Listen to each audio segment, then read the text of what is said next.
you know, they know a customer that always comes to buy the newspaper every day. Don't worry, and then someone happens to be an enforcement agent in that store sneaking, trying to. Right. And then all of a sudden, they're hit with $500 fine. Okay, that's ridiculous. Plus, when you go, I believe this also means when you go clothes shopping, correct? Yeah. So not only food, it's when you decide Christmas time, Hanukkah time, whatever it is, the time to buy gifts for everyone. You're bad enough you have to buy gifts for everyone, right? You're bankrupt already. It's that time of the year again.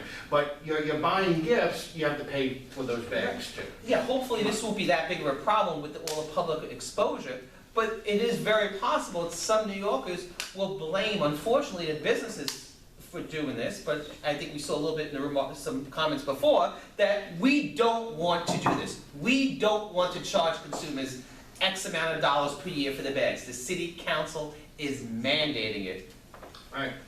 Yeah, question, they passed this law either Seattle or San Francisco already. Any results come back? Was there actually a reduction in plastic bags? I haven't heard anything. Haven't heard Haven't anything. anything. Right, they But did that's pass my the law, it's already on the books out Yeah. there. I think it failed in Washington DC. Yeah. I think they did something like that, I heard. And it hasn't reduced the use of. Right. It hasn't, right. In Washington, right, I haven't seen it in Seattle. Are restaurants also covered under this? So if I want to doggy bag my the gummies. food? No, they're exempt. Yeah, they're exempt. Or, Alton? actually, Washington is in effect there. I've been in Washington and 5 cents, everywhere's, I always take a bag with me. I bring some from home, by the way. And goddamn it, I always keep losing it, so I for 5 cents. Okay, but it's there, but it's not, it's also in San Francisco, it's not as inconvenient as you say. You know, there's an adjustment period, but like those self-serving thing, like in CVS, they ask you how many bags you want to bring, okay? But, okay, I guess I shared with Glenn a couple of articles about this issue from the recent foundation. I'll send it to you guys, very important issue. Now, you said, Bob, is it Bob? Yep. You said that these people nickel and diming us to death and trifling and bullshit, but you see, what came to my mind, what's behind this? It is power. Right. Power. They want to show you who's boss. Green is the new red. Green is the new red. A nickel is not power. A nickel is 20% of a dollar piece of candy. It's 20% of a piece of candy. That's power. So this is mine, just like. That's right. Alton has something. Alton has this floor. Another thing, okay, in the document that I shared with Glenn, you know, the recent foundation bags. Who is pushing this bill? Okay, someone is pushing it. Yeah. The retailers, they buy thousands of these bags for not even half a cent, tiny amount of cent. Now they're gonna get 5 cents each. This is profit for them. We're not okay? pushing it. No, This is the environmental lobby. No, this I'm telling you, these retailers, they buy these tons of the stuff at fraction of a cent.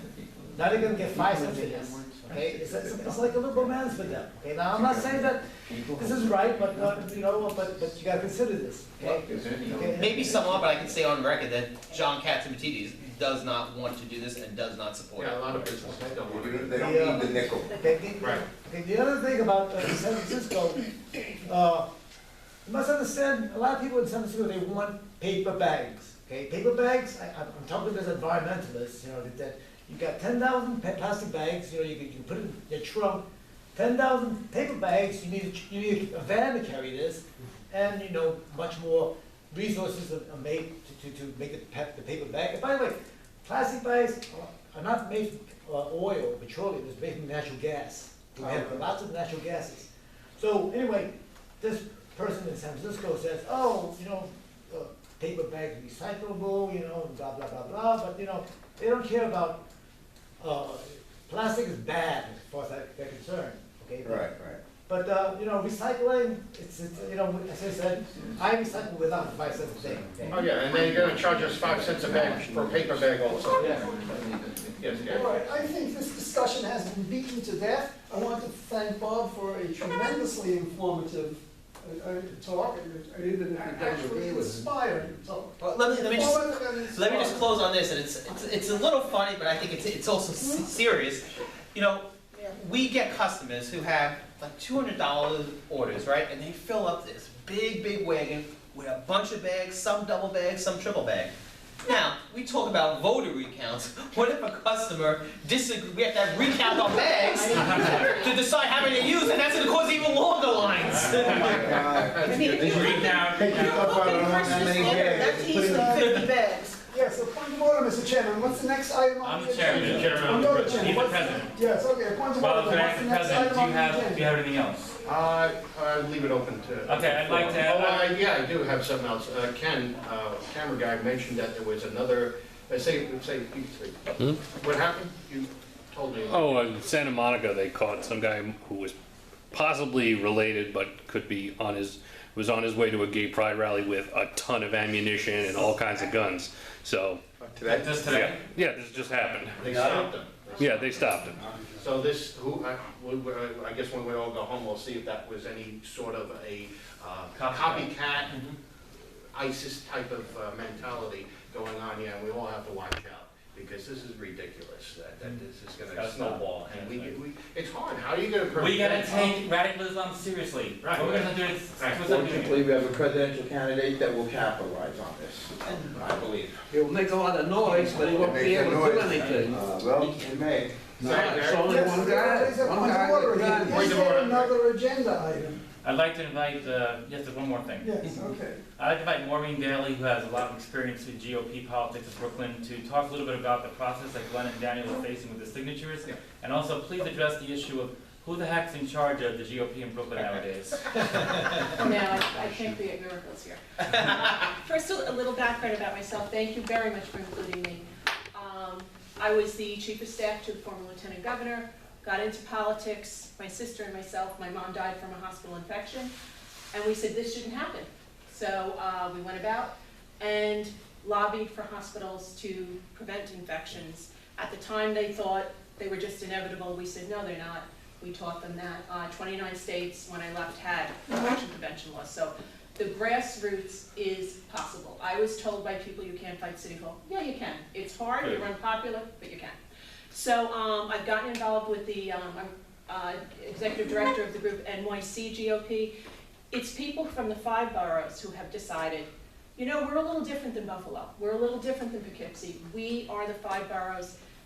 Living in the city, even though you cross over Nassau, it could be a block. We're different. We have our own way of thinking. As far as what's going on in Brooklyn, it is my understanding that this is the case on who will be chairman of the Brooklyn GOP. My understanding is it's still in court. The judge has kind of sided with each side on certain things and reprimanded each side on certain things. I am, in all full disclosure, friends with both sides, quite frankly. And it looks like at this point that there may be 2 chairmen. The Queen's rule, I'm very good friends with the Queen's people. What it was decided in their case in court was, Queen's rule is if 2 opposing parties, not parties, but slates, chairmen, file their slates, their list of who their officers are with the BOE, the Board of Elections, that no one is going to decide one is valid, one is not. The courts have often ruled, we don't want to be involved in this. So what they often do is the Queen's rule says they both run. In other words, I have, in this case, it would be an Arnaldo chairman and a Gora chairman. Excuse me, can you just explain again, who are those 2 men again? The 2 men are, Arnaldo Ferrer was named personally by Craig Eaton to succeed him in the chairmanship. Teddy Gora has been named, for lack of a better term, on the Marty Golden side. Both powerful Brooklyn Republicans, both, I believe, wanting the best for the party and the county, and they have each named separate successors. There was always issues at the convention, and there were disagreements, so in the end, both chairmen have filed slates, and both are claiming to be chairman. For our purposes, why I was very excited, as I said, both friends with both sides, the judge did rule you cannot throw out proxies, which I found very, very interesting. Turns out the credentialing committee has at times taken 6 hours to go through and say, they're all thrown out. The judge ruled the credentialing committee can only hold it up and say, all right, Marie Daly, is she on county committee? Does she have the right to sign this? Yes, she does. It's there. It's not their place to decide what's valid, what's not. So I thought that was a very important rule for us. just constituents, just people trying to have a voice. Yeah. So it does look like, Lawrence, that is probably gonna be the rule, and then what would happen It's is gonna be next two year. chairmen for a while. That's my understanding, and then next year, which now this causes everything to go into upheaval, the next reorganization which would be 2017, I'm gonna say September. Now state will step in, and state will run that actual meeting. You mean GOP state? GOP states would be Ed Cox, Jason Weingartner, that they would then come in, and they would actually hold the meeting. They would not, they may even bring in their own credentials. To prevent the same thing from happening again. Right. Exactly. Now, that of course puts us at a great disadvantage. If they could just settle this, because now next year we're talking about the mayor's race, all the city council seats, and now we have a problem, which has already come up with special elections. Who signs the Wilson Pakula? Right. What we did in the last time, they actually, of all things, they had Teddy Gora sign it, they had Arnaldo sign it, and they had Craig Eaton sign it, just so it couldn't be thrown out, because we're really at a disadvantage. If I'm a Democrat, and I always look at everything from the other side, what would I do? You could easily throw any of our candidates off the ballot. And that's, you know, if we want Republicans to win, we have to stop saying, you know, fight ourselves. You need to fight the other side. We don't have the resources, the time, or the people. So I'm hoping a different solution is brought about. Somebody will be very unhappy if that happens, whoever wins. But it's tough. And I always look at it, what can the Democrats do to us with this? And makes us very, very vulnerable. To add to that, because I was at the convention, and what it was the Credentials Committee threw out, I would say, 98%, we'll call it the Marty Goldman slate, we'll call it, out for whatever reason. They didn't really give a reason. So that meant they threw out over 400 and something proxies of people saying, I vote for this Teddy Gura as chairman. They threw out over 400 and something and only kept 20 something. Right. That's like a third world dictatorship election. I mean, I think that's highly unfair. I know personally I've gathered over 26 proxies or so myself, and I know physically everyone signed it in front of me, and those people were living when I did that. So I want to know how, I'm sure most of mine got thrown out. I would like to know why. Ours were thrown out. The election. I would like to know why, and how, where are they coming up with this? Where's the power behind that? It's because they can make their own things Yeah. as they go along, and that's something that's very flawed in the system that needs to be reformed. Unfortunately, the power comes from the incumbent chairman is running that meeting. Right. Now, it happened in this one that Craig Eaton was not running for re-election, but most often the chairman is running for re-election. So I always say they control the ball, the playing field, the referee. And How do you actually, stand a chance against an incumbent? actually, we all thought he was running up to that last I know, second me until too. he I know. decided to throw a wrench into the mix Right. of, I give my proxies now to Arnaldo Ferraro. And he was like, huh? Yeah. What's going on here? Right. And they accepted that because, you know, eventually. It was well planned, though. Yeah, It was. I don't think it was, it was a planned thing. So, But at the end of the day, that's what happened, and we'll see. That's good information you gave, because you gave me more information than that. well, Well, I'll keep you updated. as Brooklyn Tea Party, we're not affiliated with any political party. Right. However, we do have a lot of, at least theoretically, a lot of Right. principles in common with Republican parties, so Right. we need to know what's going on there. Right. Right. Yeah, it's like you said, we're open to every party, Democrat, Libertarian, Republican, Independent. Conservative, Independent. Everyone is welcome to be here, as long as you believe in the Principles of the Constitution and Principles our of the founding Constitution. principles. Exactly. Yes, though, if you get your Republican politics, well, internal politics settled, and let's say Daniel and Glenn, they get on the ballot, okay, they're running as Republicans. Now, I have colleagues who ran as Republicans, okay? They got nothing from the Republican Party to support them, nothing campaign funding. Right. Now, are you guys going to chip in or This something like that? comes up all the time. Yes. As Lawrence knows, I run campaigns now in Suffolk, Nassau, Queens. And I always say this to candidates that are seeking, Bob, I'm sure you know this, when you're seeking election, what the county does, if they do so, is give you their line Right. without a primary. And anything else is gravy. That's exactly it. You guys don't know. I always encourage and kind of do a training session with my candidates, and we all feel like they should be giving me something. you need to say it's an honor and a privilege to be on your line. And I do a lot of Queens, you single out Congressman Turner, you single out Tom Long. And you say, But, okay, I kinda get that, but kinda don't. The party has a ton of money. There are wealthy people donating to the GOP. Not What at the happens? local Where does level. money go? Lawrence, do you Not know on what the Brooklyn local is level. fighting over right now? No. $180 in the bank. Yes. That $12 comes out. Okay, then where every does the month. state Right. GOP money go? You would have to State. ask Ed Cox. Ed Cox. The only county that I have ever had an experience with that has money, it's an entirely different machine. They are taxed, they do what they need to do, is the largest municipality in the country, and that's Nassau County. And they are an entity unto themselves. They are the only county I have ever personally seen where they put money into the campaigns. That's the truth. Makes me wonder what the Queens party has exists for. You can go online, and I have a friend who just does it routinely. He can tell you every county and how much is in their bank account. One of the largest counties with money, other than Nassau, is upstate. Our counties, we're the 5 boroughs. We're in very, very blue districts. There is not a lot of money. We all have more money than the county. And that brings me to the point where Lawrence had also asked of how people can help. I got into this, as I said, just kind of falling into it, and I learned there's a lot of people who charge an awful lot of money to try to help candidates run. And I always tell candidates, people are going to tell you, I'd love to help you. No, they want you to hire them. That's what they want. And I have gotten kind of a reputation that we do it on I will take candidates who don't have a lot of money. And I always say, I appreciate frugal people, but I'm cheap. And I don't feel it has to be, tens of thousands even on a local campaign. Certainly, I did a congressional race on $70,000 for the primary, $90,000 for the general, and we got over 46%. So it can be done. So I just want to caution you on going with people who are going to tell you you need a $6,000 poll and you need this and you need that. There are other ways of getting it done. It doesn't make us popular with those who charge $6,000, but there's ways. Just within our own group here, though, I wanted to mention Facebook. I was a dinosaur. I put off getting involved in it. It's it. People, Me too.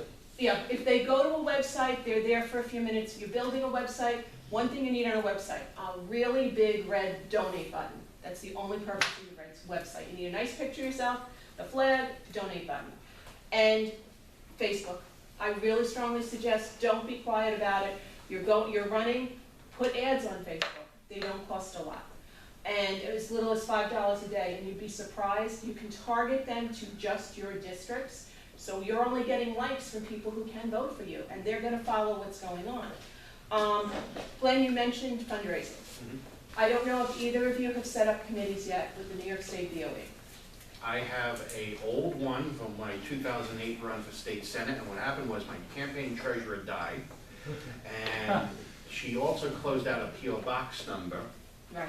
that the bank was sending it to, Okay. the report, monthly report. And since it got bounced back to the bank, they thought, oh, all right, now I'll charge you a fee of $20-something each time, or $15 each time that happened. Thus, I had like $1,500 in the account, more than the county. There you go. And then all of a sudden, I had $800 and something sucked away in fees over the subsequent years. And then when I found out when she passed away, I said, where's my account? The bank says now it's dormant. They sent it to the state. Okay. So my money, $700 and something, is lingering in the state somewhere. I kind of put it off because I didn't know I was running until this moment. And now I have paperwork. I have to now prove with a canceled check that I don't have party to because I wasn't the treasurer of my own account. Now I'm the treasurer of that account. And it's just annoying. I had to do filings to correct with the fees, to reflect the fees that were taken up, so I had to reflect that. So technically I have an existing account, Okay. but really not, because I don't have a bank account and I have to do all that. But that was for state senate. Right. You're running So for I have to assembly now? redo it again. I very strongly suggest, because I've had candidates who did similar things and used the same account, create a new account. Yeah. Create a new committee, start from fresh, and I will be happy, if you were interested, I can help you clear up that old BOE problem and have it just, there's a way you just have to go before Albany and go, we're done. I can't recreate what they don't have. Right. Let's settle this. They're actually very friendly on it. But I would very strongly suggest starting a new committee as soon as possible. It takes time for Albany to give you the numbers, Right. and that allows you to raise funds, spend money, and